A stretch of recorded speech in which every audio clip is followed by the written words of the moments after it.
दिया अपना मर्दा से कैसे कहत दिया मिश्रा दिया कि जौना रंग के सड़िया भाई तनी आवाज बैठा दे मर्द बहुत भार पड़ता हमरा बैठा देले बड़ा कतरे उठावे के रंग के सड़िया हे रंग के चूड़िया हेलो के सड़िया हे रंग के चूड़िया अरे ले ले आई राजा जी ब्लाउज करिया तो हेलो भैया करिया वाली में हेलो भैया देखिए आपका नाम भूल जा रहे हैं सोनिया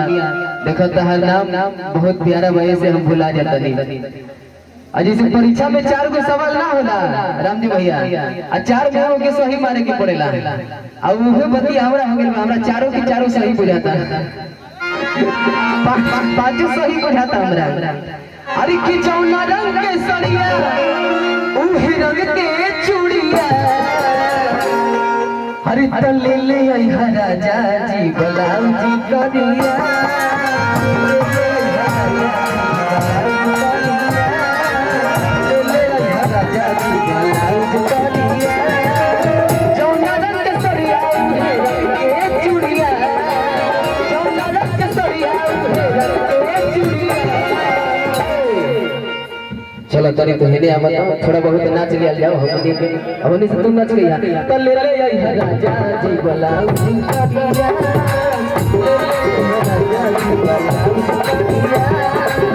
ले ले आई राजा जी ब्लाउज करिया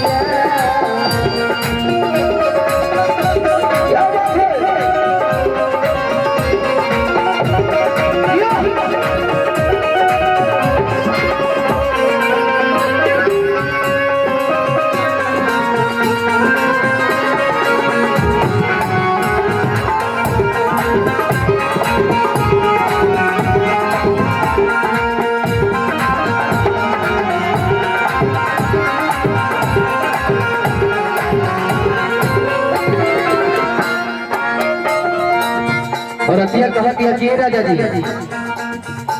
जवान जवान हम कहता नहीं तो सब लेके आवे के बाद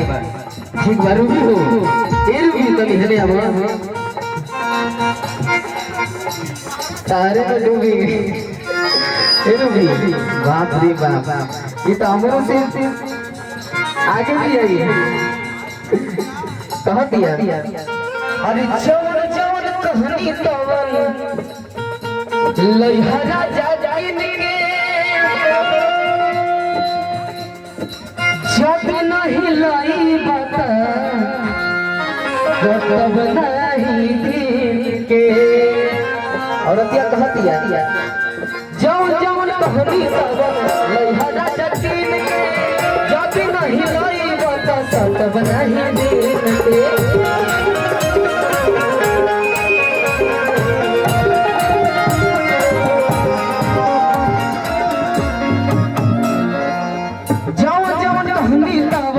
लइहरा जकीन के जाति नहीं लाई बता तब नहीं दिन के लई बना राजा सोटे देवना भिरिया लई बना राजा सोटे देवना भिरिया ए तनी हेने आजा पोजीशन तू लोग चेंज करत रहा अब नहीं सोनिया हो तनी तू हेने से आजा तो ले ले आई है राजा जी ब्लाउज करिया ले ले आई राजा जी ब्लाउज करिया ले ले आई राजा जी ब्लाउज करिया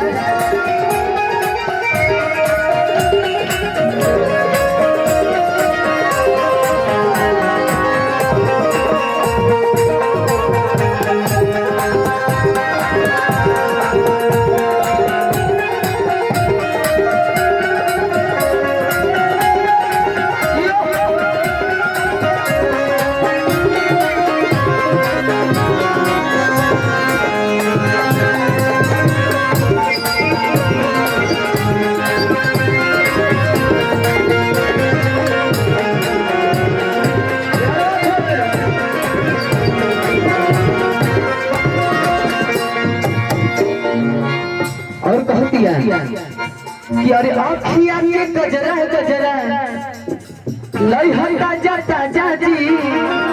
आ मेकअप के सामान सब ब्रांडेड चाहिए राजा जी। पंडित भैया कहतिया ब्रांडेड नहीं लेकिन कहतिया कि हम चाहिए सुन भैया। अरे जवन जवन कहनी तवन अरे आँखिया के गजरा गजरा लई हटा जरा जाजी मेकअप के सामान सब ब्रांडेड चाहिए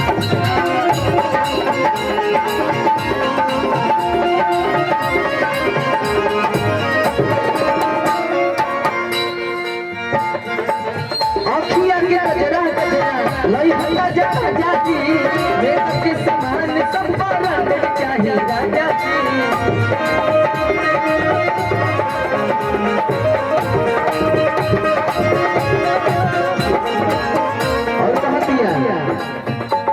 अरे लाई बना मनोजता लाई बना मनोजता सोटे देवना भिरिया रसोलिया अरे लाई बना ही सुम सुमता सोटे देवना भिरिया मुर्गी उर्की मारे आवेला हेले अब मुर्गी भोजपुरी कह जाला पुरान घर के मुर्गी आ भोजपुरी के मुर्गी बहुत ज्यादा महत्व होला। कुछ करे के नहीं के तनी हेने से पीछे घूम के ऐसे पड़ जाएगा ना एक बार करके देखा ना हुई तो फिर कोशिश हमने की कर जाए। अरे लाई बना मनोज का कब दबना भिरिया वाह वाह वाह ये भइल बात है हल्के हल्के हल्के हल्के हमने के निपट देबे बा ना भैया।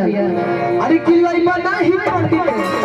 लाई बना ही पंडित सोचे ते बना भिरिया अरे ले ले राजा जी बल्ला